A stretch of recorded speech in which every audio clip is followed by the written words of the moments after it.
Hello friends, स्वागत है आप सबका एक बार फिर से मेरे यूट्यूब चैनल में। आज मैं आपके लिए एक नई कहानी लेकर आई हूँ। एक दिन तेनालीरामा को रानी तिरुमाला ने संदेश भिजवाया कि वह बड़ी मुश्किल में हैं और उनसे मिलना चाहती हैं। रानी का संदेश पाकर तेनालीरामा तुरंत रानी से मिलने पहुँच गए। तेनालीरामा ने कहा, रानी जी, आपने इस सेवक को कैसे याद किया?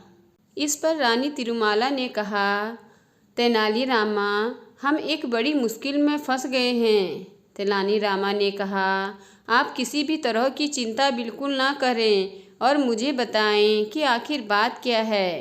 तेनालीरामा की बातें सुनकर रानी की आंखें भर आई। उन्होंने कहा, दरअसल महाराज हमसे बहुत नाराज़ हैं। तब तेनालीरामा ने कहा, लेकिन क्यों? आखिर ऐसा क्या हुआ?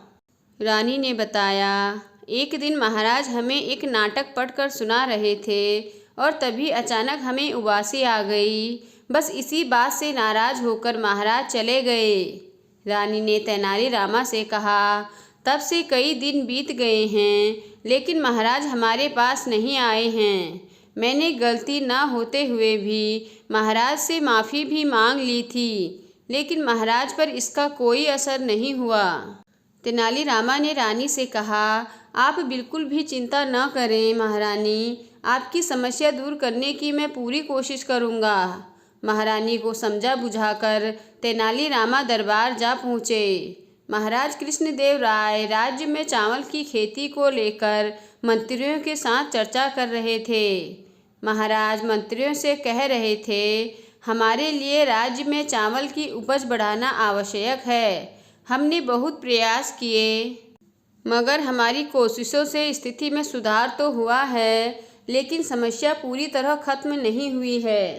तभी अचानक तेनालीरामा ने चावल के बीजों में से एक एक बीज उठाकर कहा, महाराज, अगर इस किस्म का बीज बोया जाए तो इस साल उपज कई गुना बढ़ सकती है। महाराज ने पूछा, क्या ये बीज इसी खाद के जरिए उपजाया जा सकता है?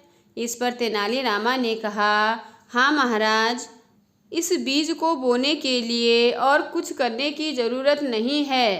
परंतु महाराज ने पूछा, परंतु क्या तेनालीरामा? तेनालीरामा ने जवाब दिया, सत्य यह है कि इस बीज को बोने, सींचने और काटने वाला व्यक्ति ऐसा होना चाहिए जिसे जीवन में कभी उबासी ना आई हो और न ही कभी उसे उबासी आए। यह बात सुनकर महाराज ने भड़कते हुए कहा, तेनालीरामा, तुम्हारे जैसा मूर्ख व्यक्ति मैंने आज तक नहीं देखा। महाराज ने बिगड़ते हुए कहा, क्या संसार में ऐसा कोई होगा जिसे कभी उबासी न आई हो?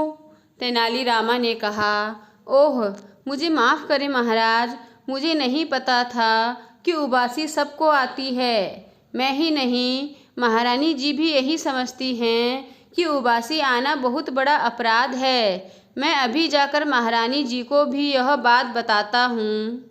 तेनालीरामा की बात सुनकर पूरी बात महाराज की समझ में आ गई।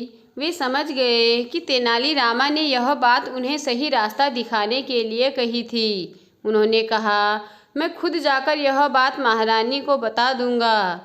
इसके बाद महाराज तुरंत महल जाकर रानी से मिले और उनके साथ सभी शिकायतों को दूर किया। तो दोस्तों, आपको आज की कहानी कैसी लगी मुझे कमेंट कर ज़रूर बताएं। अगर आपको कहानी पसंद आई हो तो मेरे चैनल को लाइक कीजिए और सब्सक्राइब कीजिए और साथ ही अपने दोस्तों के साथ आगे शेयर कीजिए। धन्यवाद।